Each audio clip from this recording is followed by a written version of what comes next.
Wish I could go to the beach. Oh, look.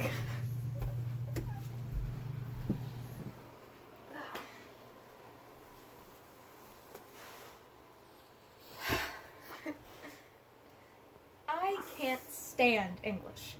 The subject, not the language. I've always been more science and math brained, so when you give me a reading, tell me to read it, and then write about it, but there's no correct answer, I kind of freak out.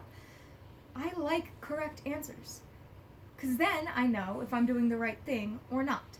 All the subjective bullshit confuses my brain, because all I'm worried about is, am I going to give you the answer you think is appropriate for the grade that I want? It's all so subjective. I can write something that I think sounds amazing and intellectual and accurate, but if someone reads it or doesn't like it, then they're entitled to their opinion. So I can be right and wrong at the same time.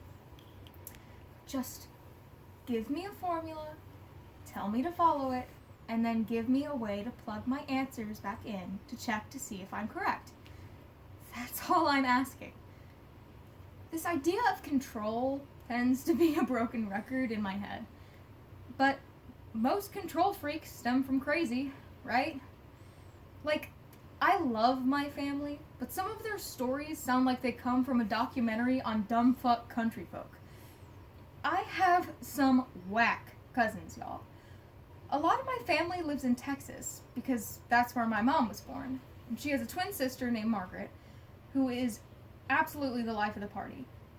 Her kids, aka my cousins, are super fun and just had very interesting lives.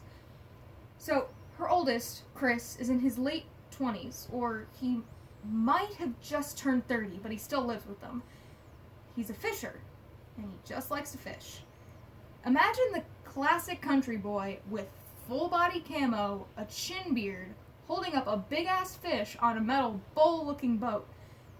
He's lost basically all of his vision in both eyes to fishing accidents, one of which he pulled a fishing rod back so far and hard that the weight went into his eye, making him lose peripheral vision.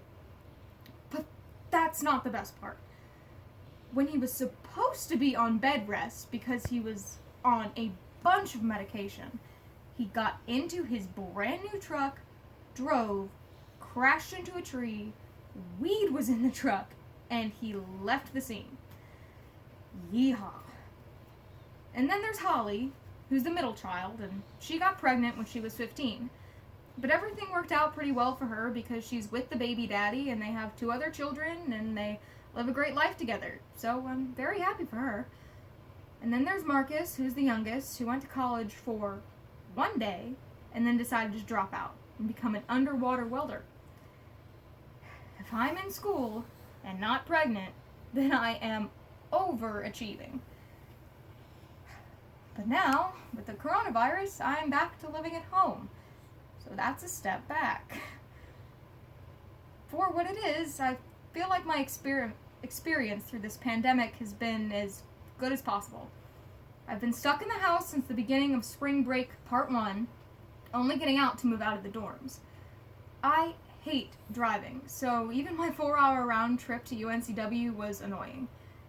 Move-out day was extremely stressful and taxing process. It took me the whole day, and I did have to rent a storage unit near campus to store some stuff. It was hilarious watching me and my boyfriend shove all of our extra shit into a tiny 5x5.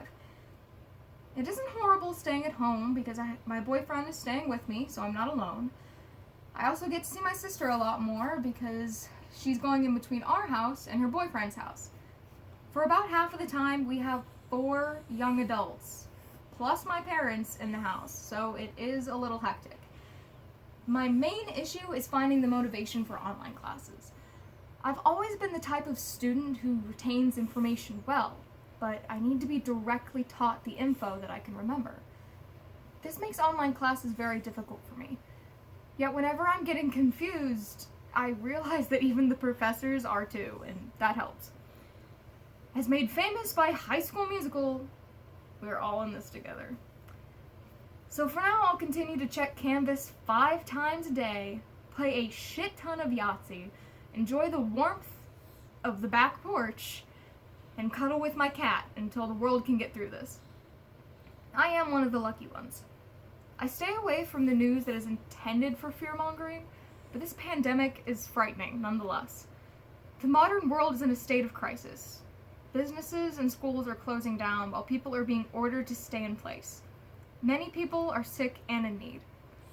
I hope health and joy for everyone, especially my peers, in this difficult time.